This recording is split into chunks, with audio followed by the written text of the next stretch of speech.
Киприйн Никосия дүүрэгт 2019 оны хавар хэдэн өдрийн турш бороо тасралтгүй орж байлаа.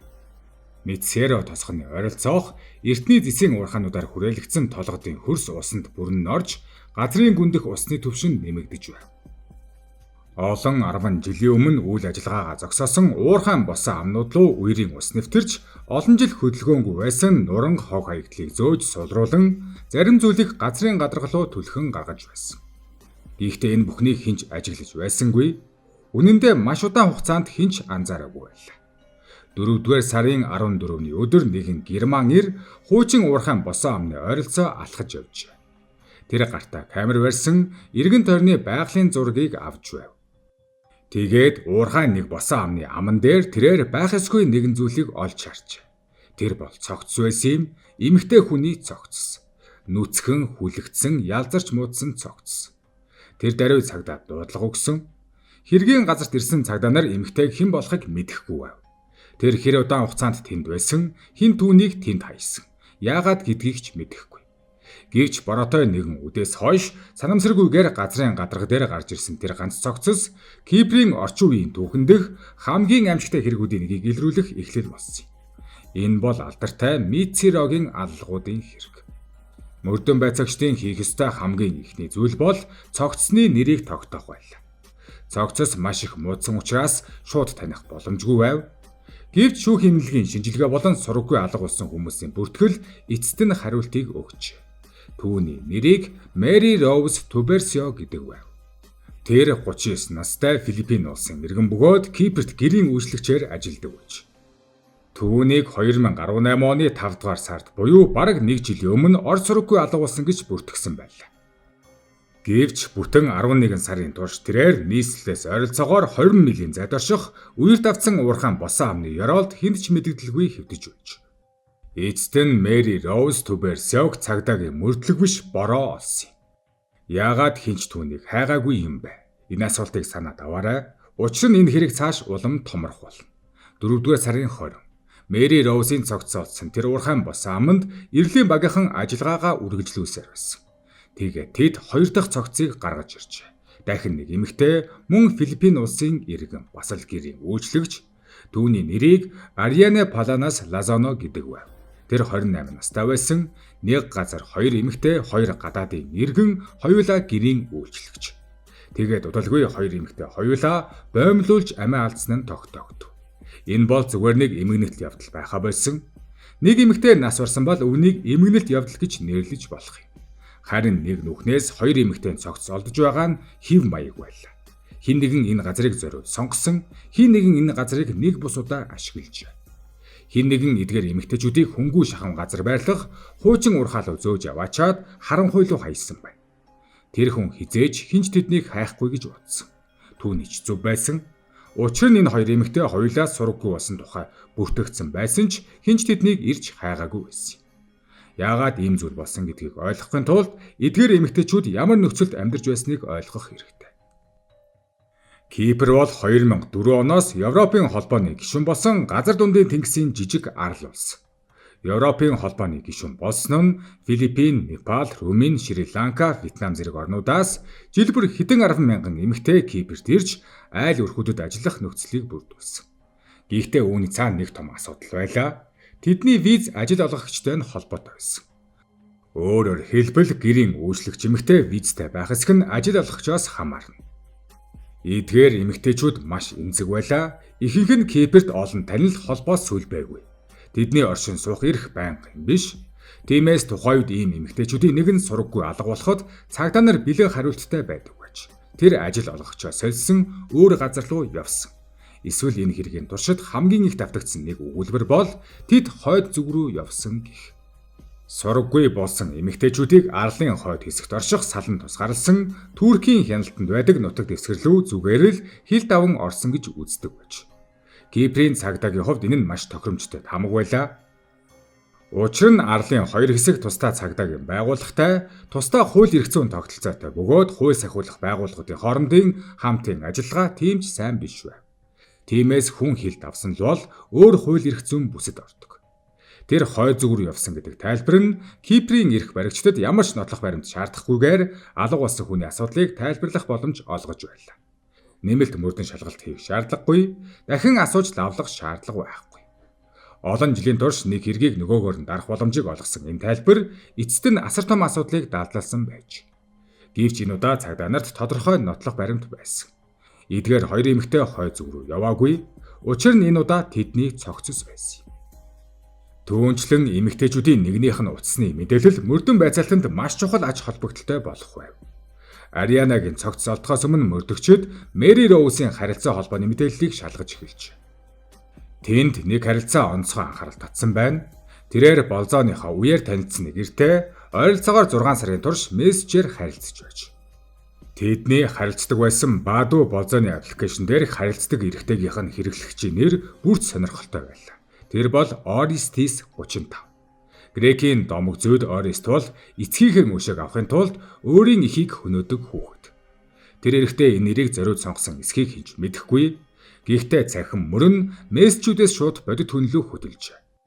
4-р сарын 18-нд буюу 2 дахь цогцыг гаргаж авахаас ч өмнө цагдаа нар хөдөлж нэг эрийг баривчилсан байна. Тэрхүү хүнийг Никос Метаксас гэдэг байв. 35 настай Киприйн үндэсний гвардын ахмад офицер. Дөрөвд хувцастай тогтмол цалинтай 2 хүүхдийн эцэг. Эхнэрээсээ тусдаа амьдардаг, нийгмийн амьдралд идэвхтэй. Гаднаас нь харахад нийгэмд байр суурьтай ямар ч асуудалгүй хүн мэд. Гэтэл ийм хүн хоёр алагдсан эмэгтэйтэй ямар холбоотой байв? Никос юу ч хэлэхээс татгалзсан. Гэхдээ тэр заавал ярих шаардлагагүй байлаа. Учир нь түүний төхөөрөмжүүд өөрсдөө ярьж эхэлсэн. Мөрдөн байцаагчид Никосын хатуу дискүүд, автомашинууд болон дроныг шалгаж эхэлжээ. Түүний сүүлийн үеийн хөдөлгөөнийг нэг бүрчлэн судлахад Никос болзооны аппликейшнээр дамжуулан 30 гаруй эмэгтэйтэй холбоо тогтоосон нь илэрсэн байна. Нотлох баримтууд улам бүрт нэмэгдэж байлаа. Гэвч Никосыг цагдаа хорсноос хойш 7 хоног орчим өнгөрөхөд хэрэг дахин нэг аимшигтай эргэлт хийжээ.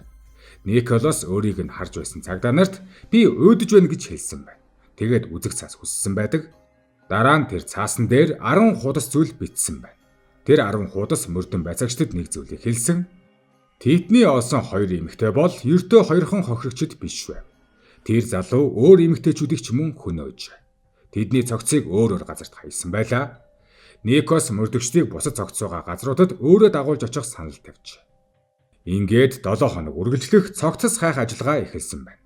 Тэр эхлээд Арбутын оролцоох цэргийн буудлагын талбайлууд тэднийг авч явсан. Тэр газрыг өөрөө алхаж шалгаад нэгэн хураа худгийг зааж өгсөн байна. Тэндээс тэд Непалийн иргэн Асмита Катка Биста хэмээх эмэгтэй шарлыг олж. Тэр толгойн гэмтлийн улмаас нас барсан байв. Никосын хэлснээр Асмита түүнийг өөртөө дотн харилцаатай байх үеийнхээ зургийг нууцаар авч байгааг олж мэдсэн байна. Тэр түүнтэй нүүр тууж маргалдсан. Тэгээд Никос түүнийг хөнөөсөн гэж мэдүүлжээ. Дараа нь тэр өөр нэгэн зогцос ойролцоох нууранд байгаа гэж хэлв. Гэхдээ Никос хамгийн их анхаарч сонгосон газар нь Улаан нуур гэх газар байлаа. Мицерогийн Улаан нуур гэдэг нь үнэндээ жинхэнэ нуур биш. Энэ бол хагас зууны турш ашиглагдаагүй усан давтсан ил зэсийн уурхай. Чулуулаг дотроос ялгарсан эрдэс байцын нөлөөгөөр ус нь байгалийн бус мэд гүн улаан өнгөтэй болсон байдаг. Олон 10 жилийн турш үргэлжилсэн хүчлэлэг уурхайн усны урсцын улмаас энэ газар нуур гэхээс илүү химийн бодистой ван мэт болжээ. Ус нь маш эдэмхий учраас жирийн шумбагч усны хувцс өмсөөд шууд шумбаж орох боломжгүй. Тэнд орсон зүйл буцаад гарч ирэх ёсгүй. Никос яг үнийг л хүссэн байлаа. Цогцснуудыг гаргаж авах ажил Киприйн онцгой байдлын албаныхны урд өмнө хийж байгаагүй хэмжээний ажиллагаа болж хувирчээ. Багууд хэдэн 7 хоногийн турш нуурын ирэг дээр ажиллав.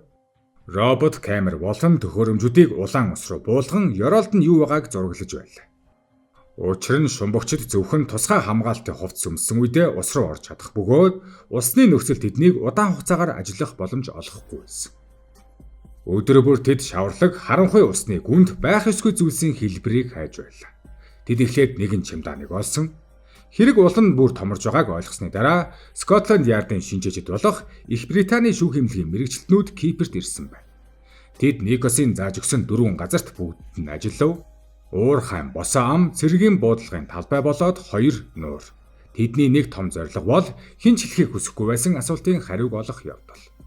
Никосын хэлснээр илүү олон цогцос байгаа болов. Аажмаар бусад чимдаанууд ч олдож эхлэв. Никос хохирогчдын цогцыг жинийн чимдаанд эвхэж хийдэг байв.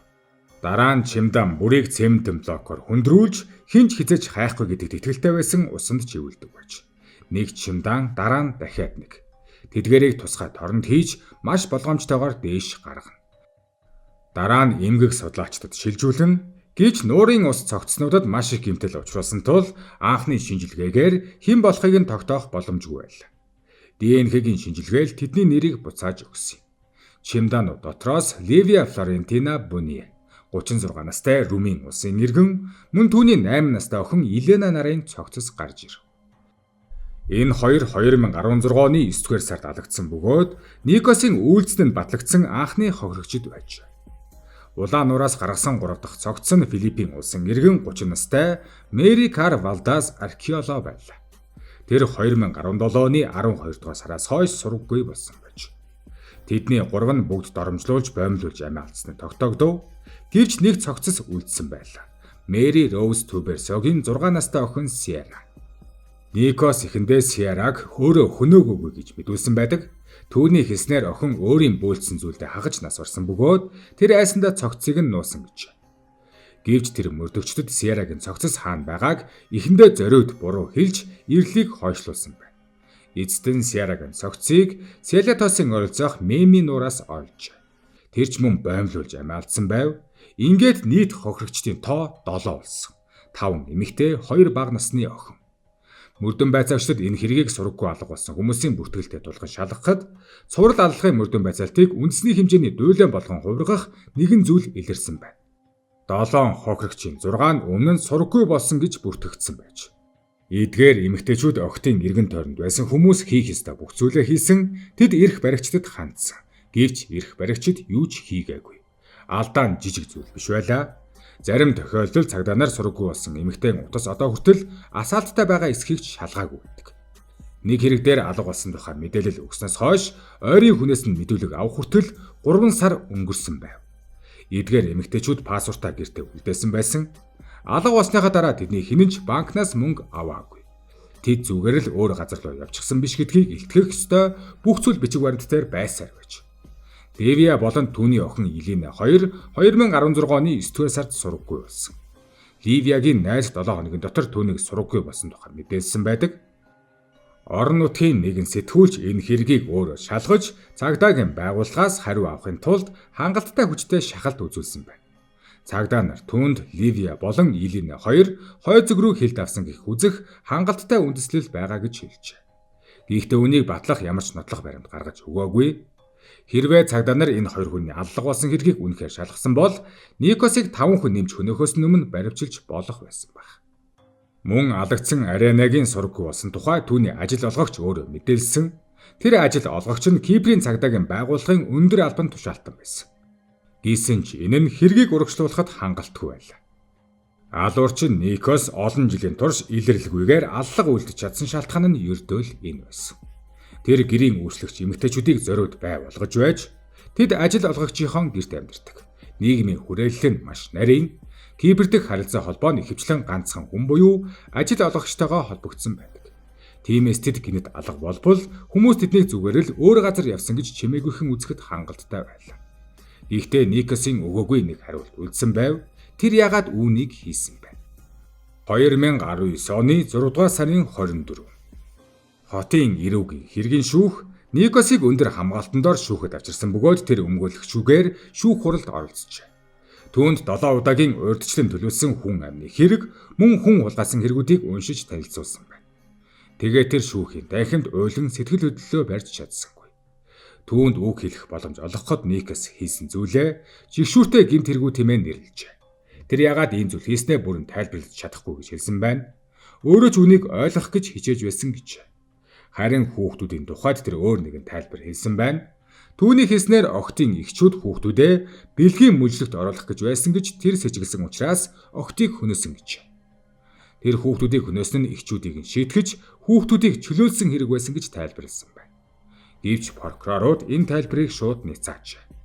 Хоёр ээж хоёулаа хүүхдүүдтэй хайртай халамжтай ээжүүд байсан. Тэд охтоо бэлгийн мүжлэгт оруулах ямар ч төлөвлөгөөтэй байсангүй. Гурван шүүгчээс бүрдсэн шүүх бүрэлдэхүүн Никосын үйлдэлд хөнгөрүүлэх ямар ч нөхцөл байхгүй гэж үзжээ. Тэд түүний хийсэн зүйлийг хүн амны кампанид ажил хэмээн тодорхойлсон байна. Тэр өөрийгөө хамгаалах чадваргүй эмэгтэйчүүдийг зориудаар сонгож хүүхдүүдийг ч хөнөөсөн байв. Түүнд нийт 7 удаагийн бүх насаар нь хорих ял оноожээ. 5 ялыг дараалан эдлүүлэхээр 2 ялыг зэрэг эдлүүлэхээр шийдвэрлсэн байна. Энэ нь Киприйн эрүүгийн эрх зүйн түүхэнд тухайн үед оноосон хамгийн хүнд ял байсан. Никос Киприйн шүүхээс өгөх боломжтой хамгийн дээд ялыг авсан нь энэ. 7 ам 7 ял. Гэхдээ эдгээр аллагыг боломжтой болгосон тогтолцоо өөр нэг зүйлийг хүлээн авах ёстой болсон юм.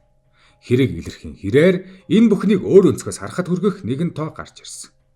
Киприйн хууль зүйн яамны гэр бүл хүчирхийллийн асуудал хариуцсан хорооноос гаргасан мэдээллээр 1990-с 2019 оны хооронд Кипрт 39 эмэгтэй орц сургууй болсон бөгөөд хизээч олдоогүй байна. Тус хороо улс орныхоо энэ нөхцөл байдлын талаар маш ноцтой асуулт тавьжээ. Эдгээр эмэгтэйчүүд яагаар зүгээр л жагсаалт болж үлдсэн юм бэ? Зүгээр л засгийн газрын өөрийнх нь хорооны гаргасан жагсаалт гэрийн үйлчлэгчдийн холбоог тэргүүлж байсан Луис Котро Докс үүнийг маш тодорхой хэлсэн байдаг. Түүний хэлснээр Филиппин эмэгтэй Кипрт сургаггүй болоход цагдаа нар түүнийг найз залуутайгаа хамт хойд зүг рүү явсан гэж шууд таамагладаг байсан. Энэ нь олон 10 жилийн турш автоматар хэрэглэгддэг таамаглал болсон байж. Эдгээр эмэгтэйчүүдийн алга болсныг санаатаагаар нууснаас биш, харин туйлын гайхамшгүй байдлаас болж хинч анзаараагүй гэж тэр хэлсэн байна. Удалгүй Киприйн ерөнхийлөгч Никос Анастасиадес цагдаагийн байгууллага гайхамшгүй ажилласныг олон нийтэд хүлээн зөвшөөрсөн байна. Гэхдээ тэр үнийг арьс өнгөөр ялгуурсан үзэлтэй холбоотой гэдэгт итгэхгүй байгаагаа хэлсэн. Гэвч хотын гудамжийг дүүргэсэн хэдэн зуун хүн үүнтэй санал нийлээгүй. Лав ирсэн хүмүүсийн дусгалын арга хэмжээ удалгүй эсэргүүцлийн жагсаал болон хууржээ.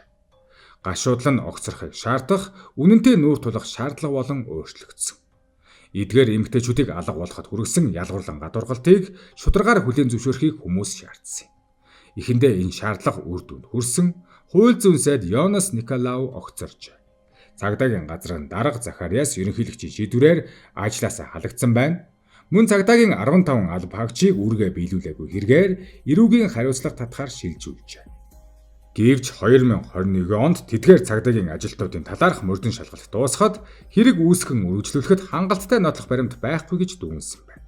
Тэд бүгд ялгүй үлдсэн, тэтгэврэнч хэвээр үлджээ. Киприйн тогтолцооноос гарсан үр дүнг энгийнээр хэлбэл гадаадын гэрийн үйлчлэгч эмэгтэйчүүд олон жилийн турш сургаггүй болж байхад тоохгүй өнгөрөөсөн нь гэмт хэрэгт тооцогдохгүй гэсэн үг байлаа.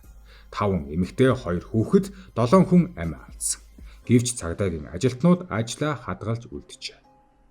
Ливия Флорентина Буния 36 настай. Елена Буния 8 настай. Тэднийг хойд зүг рүү явсан байж магадгүй гэсэн албан ёсны тайлбараар 2 гаруй жил өнгөрөөжээ. Харин дараачаар нь Марикер Валдес Аркиола 30 настай сургаггүй болсон тухай бүртгэгдсэн. Дараагийн хохирогч Асмита Катка Биста 30 орчим настай. Тэр эхний өдрөөсөө л үл үзэгдэгч болсон. Харин дараа нь Мэри Роуз Туберсио 39 настай, түүний охин Сиара 6 настай. Мэри Роуз болон охин 2 алга болсны маргааш өглөө нь түүний хамт амьдардаг эмэгтэй цагдаад мэдүүлэг өгсөн. Гэхдээ хизээч хайгаагүй. Харин дараачаар нь Ариана Паланос Лазоно 28 настай. Түүний сургаггүй болсон тухай Киприйн цагдаагийн өндөр албан тушаалтан байсан ажил олгогч нь мэдээлсэн. Ийсвэнч эдгээр эмэгтэйчүүдийн араас хинч явж хайгаагүй. Хэнийг нь ч олох гэж оролдоогүй. Кипр бол ердийн жилд хэдхэн хүн амны хэрэг бүртгэгддэг улс. Ийм хэмжээний хэрэгтэй нүүр тулахад зориулсан тусгай протокол байгаагүй. Байгууллагын хэмжээнд хоригдлогдсон туршлагач гэж байхгүй. Цогцос гаргаж авах ажиллагаанд оролцсон галын албаны дарга Маркос үнийг маш энгийнээр тайлбарлажээ. Тэд үхэлтэй нүүр тулж байсан, тэд олон зүйл үзэж байсан. Гэхдээ үүнтэй адил зүйлийг хизээж харж байгаагүй. Энэ хэрэг эцэст нь зөвхөн нэг эрэгтэй 2 жил гаруй хугацаанд 5 эмэгтэй 2 хүүхдийг хөнөөгөөд баригдалгүй явсан тухай байгаагүй. Энэ хэрэг илүү том асуудлыг илчилсэн. Энэ бол эмэгтэйчүүдийг хамгаалтаас тасалж орхидог визний тогтолцоо байсан. Хууль зүйн яамны жагсаалтанд байсан тэрхүү сургаггүй алга болсон 39 эмэгтэйгийн хэдэн хүчирхийллийн хохирогч болсон байж болохыг бид хизээж мэдэхгүй. Учир нь хинч тэднийг хайгаагүй, харин Мэри Роуз Туберсиогийн цогцыг бороо олж өгсөн. Хэрвээ тэрхүү бороо орж ус уурхайн гүнд нэвтрээгүй бол энэ түүх хэрхэн төгсөх байсныг хэн мэдэх вүлээ. Мэри Роусын цогцос тэр борооны улмаас газрын гадарга дээр гарч ирээгүй бол Мицерогийн хотын нууц хизээ илрэх байсан бол. Аашлаад бусад хохирогчд олдохгүй байсан тэдний нэр сураггүй болсон хүмүүсийн жигсаалтанд хэвээрүүлдэж хойд зүг рүү явсан байх гэсэн тайлбараар хаагдах байсан нь мэдээж. Энэ хэрэг хүмүүст нэг аимшигтай зүйлийг харуулсан. Заримдаа гэмт хэрэгтэн өөрийгөө нуухын тулд төгс газар сонгодоггүй. Зүгээр л хүмүүс тэнд хизээж хайхгүй гэдэгт итгэдэг, тийм л газарт цогцсуудыг хайдаг гэж. Тэр хохирогчдоо нийгмийн хувьд хамгийн эмзэг бүлгээ сонгосон. Тэднийг алга болсныг хинэгэн ажил олгохчоо сольсон байх, өөр газар руу явсан байх, эсвэл хойд зүг рүү явсан байх гэж тайлбарлана гэдгийг тэр ойлгож байна. Тэр эмэгтэйчүүдийг 2 удаа алга болгосон, эхлээд амийг нь хөнөөж. Дараа нь тэднийг алга болсныг хинж анзаарахгүй байхаар тэдний түүхийг булшилсан. Гэвч бороо түүний төлөлгөө нураасан юм.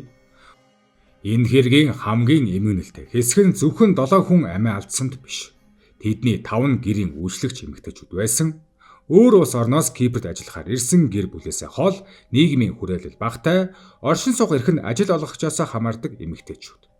Тэдний нэг нь алга болоход хинч гайхсангүй, хоёр дахь нь алга болоход ч хинч хангалттай анхаарсангүй. Эднийг хайх ёстой байсан хүмүүс ажиллаа хийгээгүй. Хүний ам үн цэнтэй байх эсэх нь тухайн хүн ямар ажил хийдэг, ямар улсын иргэн, хаана амьдардгаас хизээж хамаарах ёсгүй. Гэрийн үйлчлэгч байсан учраас тэдний алга болсон нь хэвийн зүйл биш. Гадаадын иргэн байсан учраас тэдний амьдрал үн цэнгүй биш. Тэд зүгээр л ажил хийхээр эх орноосоо хол ирсэн эгэл жирийн эмэгтэйчүүд байсан. Тэдний ард гэр бүл, үр хүүхэд, хайртай хүмүүс нь хүлээж байсан. Гэвч тэднийг хайх ёстой байсан тогтолцоо, хамгаалах ёстой байсан тогтолцоо, үнэнийг илчлэх байсан тогтолцоо тэднийг мартсан, тэднийг хайсан. Энэ бол хэн нэгэн алга болоход бид хэр хурдан анзаарч, хэр их хүчин чармайлт гаргаж, тэр хүнийг хэр үнцэнтэй гэж үздэг вэ гэсэн асуултын тухай түүх юм аа.